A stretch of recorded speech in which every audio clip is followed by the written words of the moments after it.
PM Modi ने संभाला कार्यभार संभालते किसानों को दी सौगात। किसान सम्मान निधि की फाइल पर किया हस्ताक्षर। 17वीं किस्त की जारी।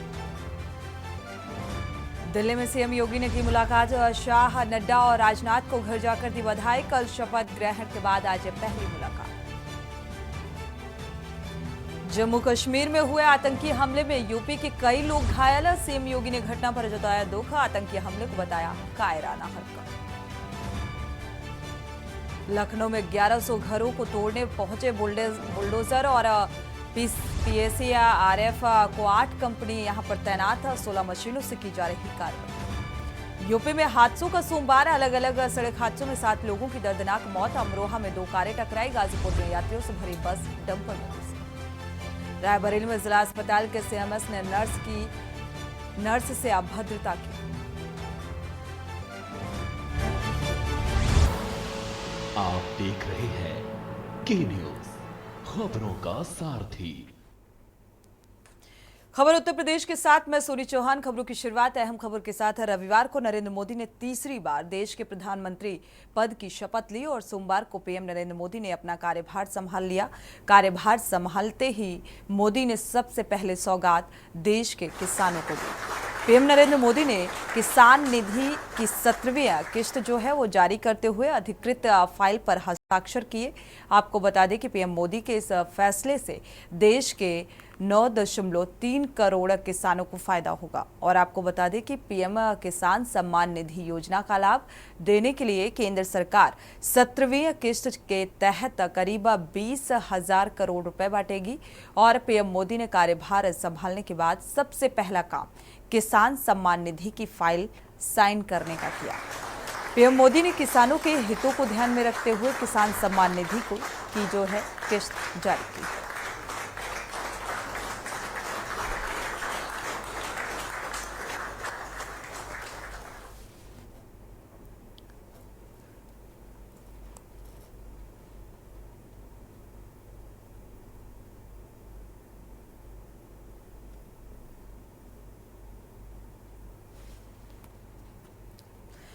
मोदी सरकार के तीसरे कार्यकाल की शुरुआत हो चुकी है। 9 जून को नरेंद्र मोदी ने अपने मंत्रियों के साथ शपथ ग्रहण किया। राजनाथ सिंह, अमित शाह, नितिन गडकरी और शिवराज समेत बीजेपी के कई सीनियर नेताओं ने कैबिनेट मंत्री पद की शपथ ली। और इस बीच उत्तर प्रदेश के मुख्यमंत्री योगी आदित्यनाथ ने अमित शाह, नितिन गडकरी समेत राजनाथ से मिलकर उन्हें बधाई भी दी। सीएम योगी ने पहले अमित शाह से करीब 35 मिनट की मुलाकात की और सरकार गठन के तुरंत बाद अमित शाह से सीएम योगी की मुलाकात बेहद अहम मानी जा रही है। शाह से मीटिंग के बाद योगी ने कैबिनेट मंत्री नितिन गडकरी से भी मुलाकात की। उन्होंने गडकरी को नई सरकार में शामिल होने पर बधाई दी। और मोदी सरकार में इस बार उत्तर प्रदेश से शामिल मंत्रियों की बात करें तो राज्यसभा सांसद हरदीप सिंह पुरी के अलावा लखनऊ से लगातार तीसरी बार चुनकर आए राजनाथ सिंह भी शामिल हैं। और गडकरी से मुलाकात के बाद सीएम योगी आदित्यनाथ ने राजनाथ सिंह से मुलाकात कर उन्हें कैबिनेट मंत्री बनने की बधाई दी।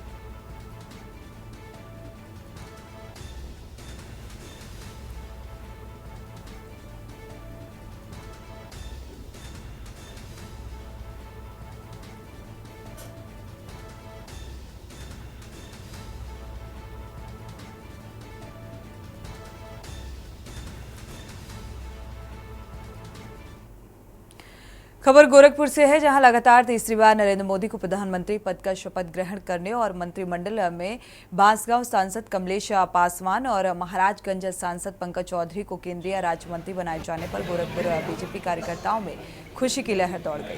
कार्यकर्ताओं ने प्रधानमंत्री मोदी को बधाई देते हुए मंत्रिमंडल में गोरखपुर को स्थान देने के लिए धन्यवाद भी दिया।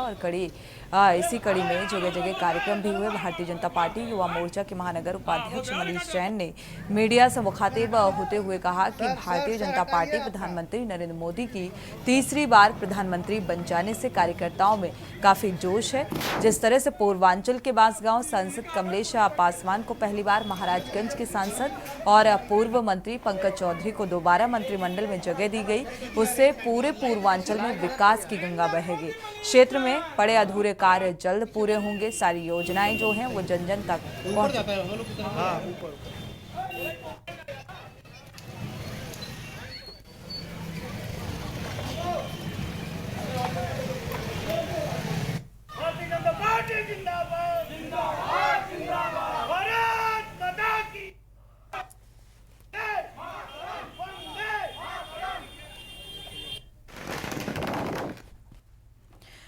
गोंडा का रुख करते हैं। गोंडा जिले के रहने वाले 8 लोग बीते 4 जून को गोंडा रेलवे स्टेशन से जम्मू कश्मीर मां वैष्णो देवी का दर्शन करने जा रहे थे। कल देर शाम मां वैष्णो देवी का दर्शन करके बस से वापस आ रहे थे, तभी शेवखेड़ी के पास आतंकवादियों ने बस पर आतंकी हमला कर ताबड़तोड़ फायरिंग कर दी, जिसमें गोंडा जिले के रहने वाले 8 लोग घायल हुए, जिनका जम्मू कश्मीर के अलग अलग अस्पतालों में इलाज भी जारी है।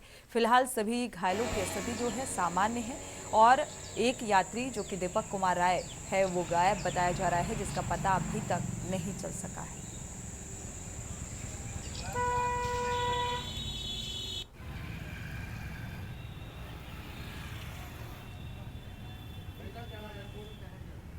हमारी भाभी, भैया, भाभी और दीदी, जीजा और उनके मित्र, उनके साले और हमारे भतीजा सब जम्मू माता जी का दर्शन करने गए थे।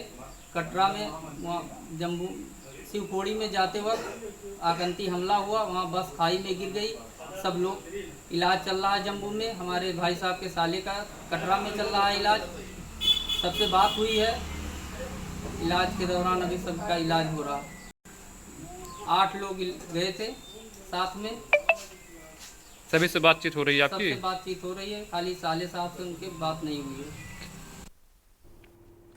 जम्मू के रिहायशी जिले के शिवखेड़ी में रविवार शाम धार्मिक स्थल से दर्शन करके लौट रहे श्रद्धालुओं की बस पर घात लगाए बैठे आतंकियों ने हमला बोल दिया और आतंकियों की गोलीबारी के बाद बस दुर्घटनाग्रस्त हो गई, यानी कि खाई में जा गिरी। आतंकी हमले में यूपी के बलरामपुर जिले के 2 लोगों की मौत हुई है, 5 लोग घायल हैं। मरने वालों में एक महिला और एक पुरुष शामिल हैं।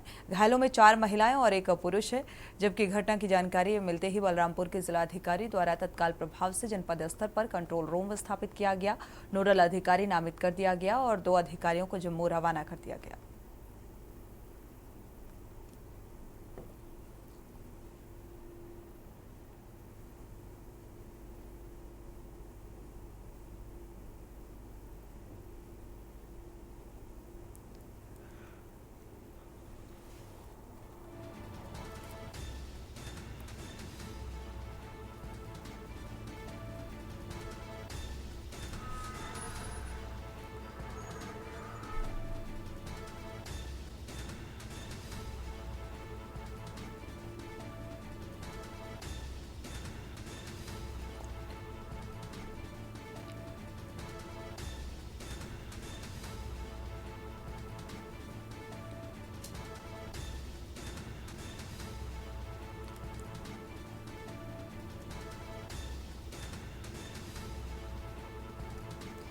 खबर गाजीपुर से है, जहां पर पूर्वांचल एक्सप्रेसवे पर यात्रियों से भरी बस के डंपर से टक्कर हो गई और हादसे में बस ड्राइवर समेत 4 यात्रियों की मौत हुई है, जबकि 18 से ज्यादा यात्री घायल हो गए। बताया जा रहा है कि यात्रियों से भरी बस अयोध्या से श्रद्धालुओं को लेकर बिहार के आरा जिले जा रही थी और इसी दौरान डंपर से टक्कर हुई। घायलों को गाजीपुर मेडिकल कॉलेज और मऊ के जिला अस्पताल में भर्ती कराया गया है, इलाज जारी।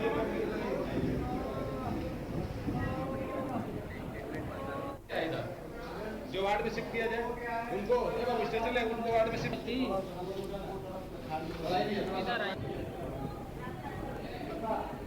देखिए, हमारे पास 1 घंटे पहले अभी 1 घंटे से 16 पेशेंट आ चुके हैं, जिसमें 3 बीडी ब्रॉड डेड आए थे, 1 पेशेंट क्रिटिकल है, 3 पेशेंट मेजर ट्रॉमा के हैं और बाकी माइनर ट्रॉमा हैं जिनका उपचार किया जा रहा है।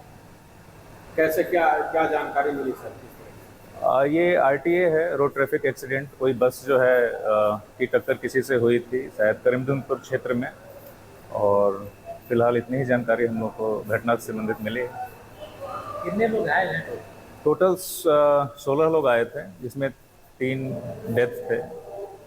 टोटल 16 ही आए हैं हमारे। बढ़ते आगे, जम्मू कश्मीर के रिहायशी इलाके में रविवार शाम आतंकियों ने तीर्थ यात्रियों से भरी बस पर हमला बोल दिया, जिससे बस बेकाबू होकर खाई में जा गिरी और घटना में 10 की मौत हुई, जबकि करीब 32 लोग घायल बताए जा रहे हैं। आतंकियों ने उस समय गोलीबारी की जब बस माता वैष्णो देवी मंदिर जा रही थी। घायलों में 3 घायल मेरठ के बताए जा रहे हैं, 3 सगे भाई हैं ये।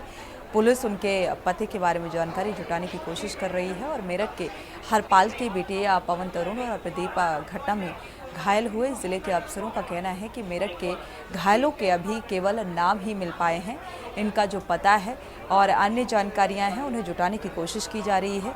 रियासी जिला कंट्रोल रूम के नंबर पर संपर्क नहीं हो पा रहा है। मेरठ के डीएम दीपक मीणा के अनुसार श्रद्धालुओं का ब्यौरा जो है वो जुटाने की कोशिशें की जा रही हैं। जिला प्रशासन के अनुसार मेरठ से किसी भी यात्री की मौत की पुष्टि नहीं हुई है।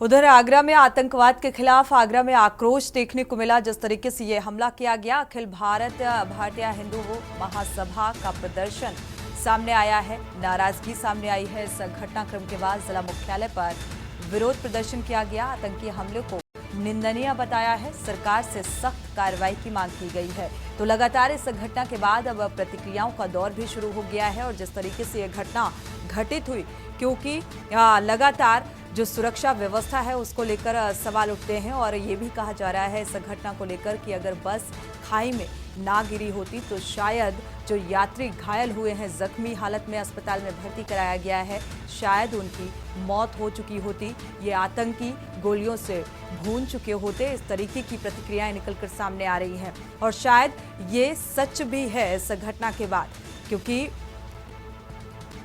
जम्मू कश्मीर में आतंकवाद को लेकर एक आतंकवाद अब बड़ा मसला रहा है और इस मसले का जो हल है वो अभी तक निकलकर पूरी तरीके से सामने नहीं आया है। जिस तरीके से ये घटनाएं सामने आती हैं वो एक बार फिर से सुरक्षा व्यवस्था को लेकर सवाल उठाती हैं और इसी को लेकर ये नाराजगी देखने को मिल रही है आतंकी हमले को लेकर।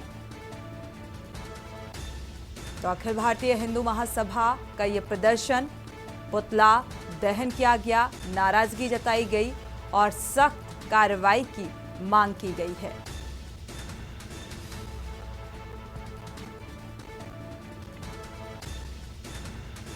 तो अमरनाथ यात्रा की भी शुरुआत होने वाली है, ऐसे में इसको लेकर भी सवाल, क्योंकि ये आतंकी हमला जो सामने आ रहा है एक बार फिर से ये सवाल उठा रहा है, क्योंकि आने वाले समय में अमरनाथ यात्रा को लेकर क्या कुछ इंतजाम होंगे, सुरक्षा व्यवस्था के कितने पुख्ता इंतजाम किए जाएंगे।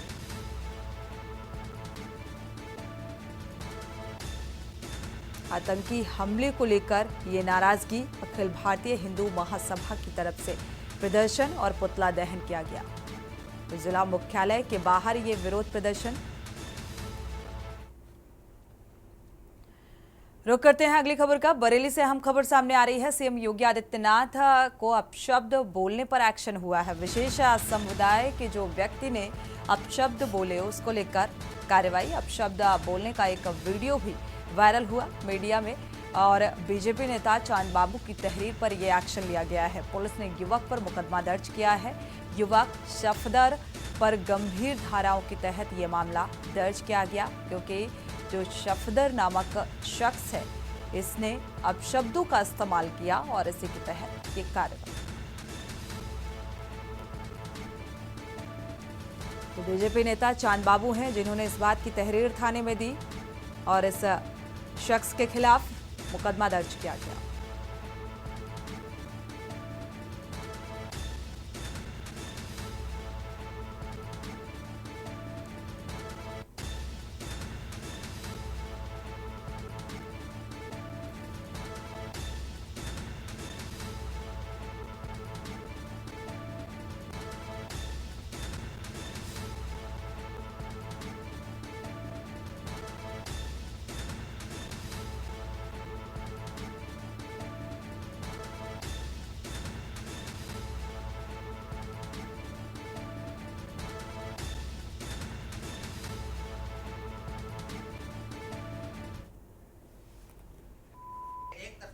तुम्हारे सामने बैठा हूं सबके।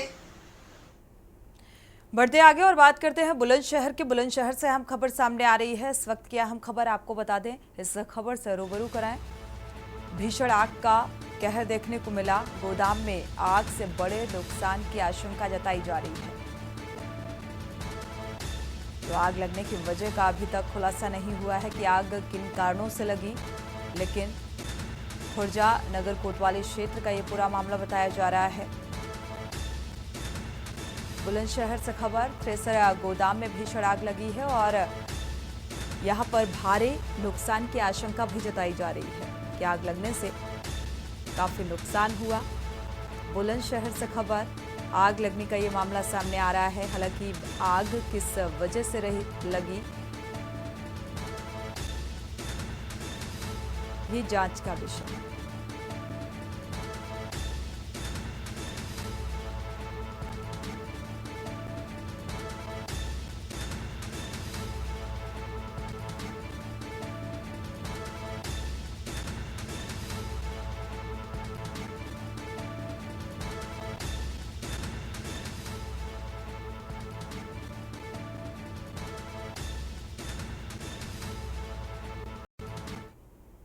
करने वाले हैं। गांव के आगे ये आग लगी है, कैसे लगी है? ये झूड़ों में लगा दी किसी ने, उससे लगती लगती आ गई। क्या काम, किस चीज का नुकसान हुआ आपका? ये करीबन 30-40 जोड़ी तो टायर है मेरे नए रिम सहित, और 5 कटर है राजस्थान वाली। कटर भी जली है क्या? जली है कटर, एक पिकअप जली है जी। कितने रुपए का नुकसान करीब हुआ आपका? 25 लाख रुपए का नुकसान हुआ जी।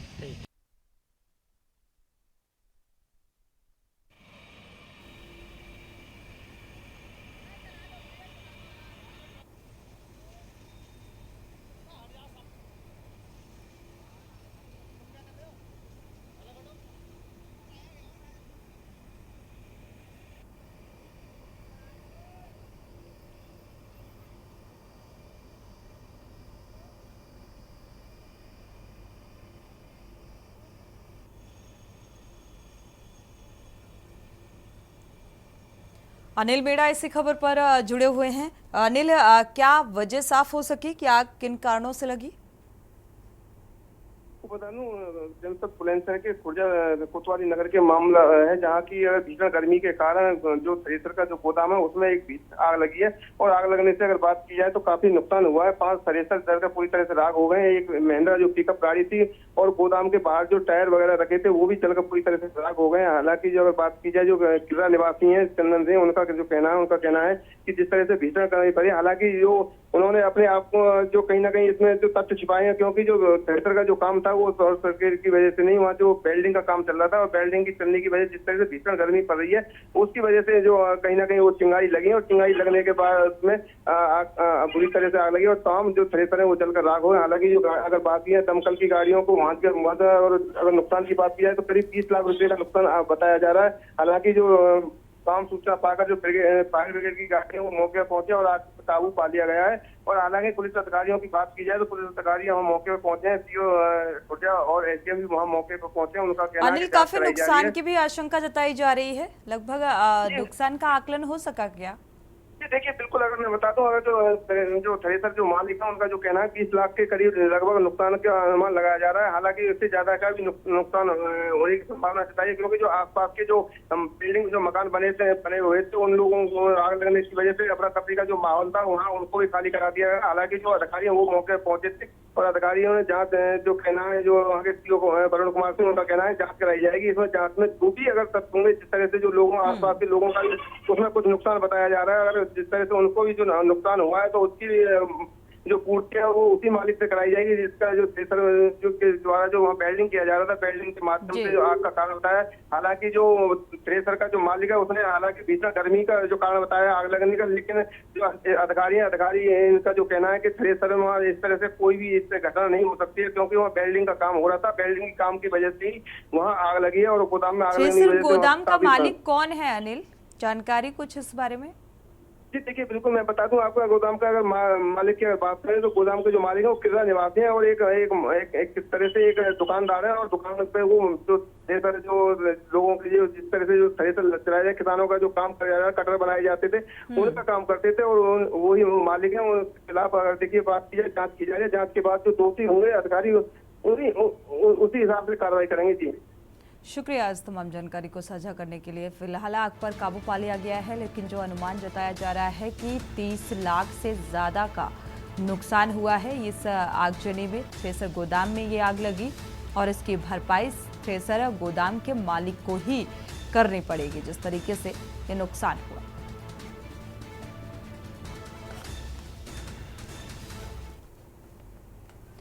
बढ़ते आगे, रुक करते हैं अगली खबर का। कानपुर से अहम खबर। कानपुर में राष्ट्रीय दिव्यांग पार्टी की बैठक राष्ट्रीय अध्यक्ष श्री वीरेंद्र कुमार की अध्यक्षता में शास्त्री नगर सेंट्रल पार्क में संपन्न हुई और बैठक में सरकारी विभागों द्वारा दिव्यांगजन के अधिकारों में कटौती करने और दिव्यांगजन का सरकारी नौकरियों में आरक्षण कोटा पूरा न करने और रेलवे में सभी 21 श्रेणी के दिव्यांगजन को रेलवे यूनिट कार्ड जारी न करना, ट्रेन में दिव्यांग कोच ट्रेन के बीचों बीच न लगाने की मांग को लेकर आंदोलन करने का निर्णय लिया गया और बैठक में दिव्यांगजन को कानून में मिले अधिकारियों की भी जानकारी साझा की गई।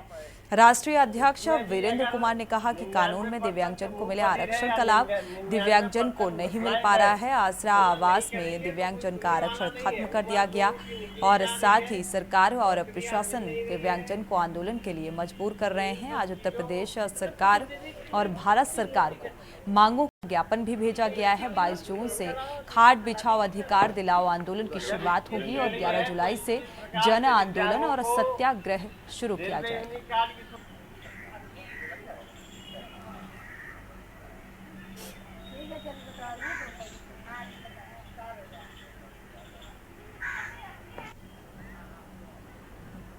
आज एक पत्र सरकार को जाएगा, केंद्र सरकार को, प्रदेश सरकार को और एक जिला प्रशासन को भी पत्र जाएगा सामने। देखिए, आज राष्ट्रीय दिव्यांग पार्टी ने दिव्यांगजनों की जो समस्याएं हैं उनके संबंध में बैठक की है। मूलतः जो दिव्यांगजनों का सरकारी नौकरियों में रिजर्वेशन कोटा है वो पूरा नहीं हो रहा है। दूसरा, दिव्यांगजनों का आसरा आवास में रिजर्वेशन कोटा खत्म कर दिया गया है। तीसरा, राशनिंग विभाग में जो राशन की दुकानें, सरकारी राशन की दुकानें आवंटित होती हैं उनमें दिव्यांगजन रिजर्वेशन कम दिया है। भाई 5% आरक्षण होना चाहिए। 5% के हिसाब से 1300 से ज़्यादा दुकानें शहर में हैं। 68 दुकानें दिव्यांगों को मिलनी चाहिए। जन सूचना अधिकार से जो हमने सूचना मांगी उसमें उन्होंने कहा 12 जो है निर्धारित है कोटे में और 14 आवंटित कर दीजिए। मेरे ऊपर एहसान लाद रहे हैं कि 14 आवंटित कर दी, 2 ज़्यादा दे दी। अरे 68 दुकानें हैं और 68 में आप 12 से 14 बता रहे हैं दे दी हमने। और इसी बीच गाजीपुर से खबर सामने आ रही है। गाजीपुर से अहम खबर आपको बता दें, इस वक्त की अहम खबर गाजीपुर से मुख्तार के करीबी अंगद राय गोरा राय को सजा। तो SC/ST कोर्ट ने 5-5 साल की सजा का ऐलान किया है। तो जेल में कैदी से मारपीट SC/ST एक्ट के तहत ये सजा सुनाई गई है। गाजीपुर जेल में 22 अप्रैल 2009 का ये पूरा मामला, जिसको लेकर ये फैसला सामने आया है। 5-5 साल की सजा सुनाई गई है। तो मुख्तार के करीबी बताए जा रहे हैं ये दोनों शख्स, जो मारपीट के मामले में सजा का ऐलान किया गया। 2009 का ये मामला, जेल में कैदी से मारपीट की थी और SC/ST एक्ट के तहत सजा का ऐलान किया गया है।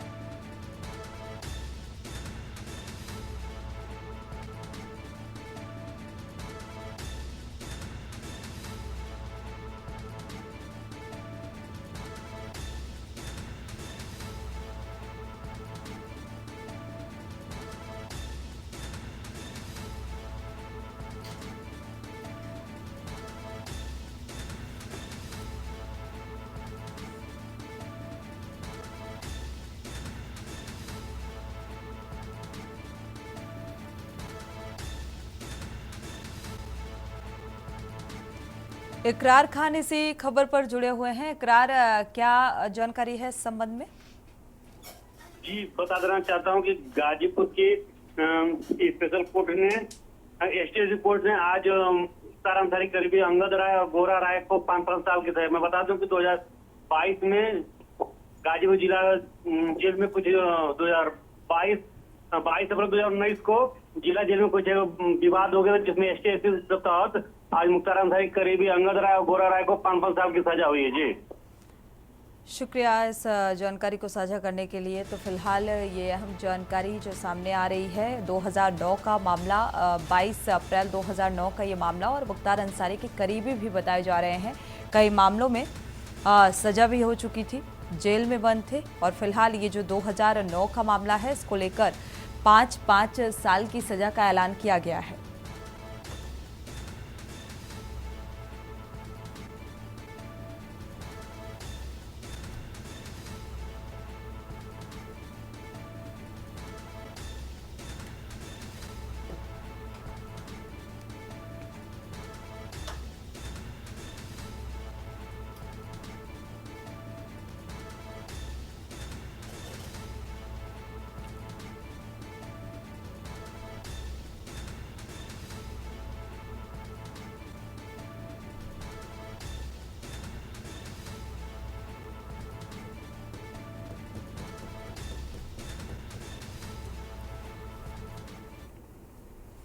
इसी के साथ बुलेटिन में इतना ही। आगे खबरों के लिए आप देखते रहिए के न्यूज़ इंडिया। आप देख रहे हैं के न्यूज़, खबरों का सारथी।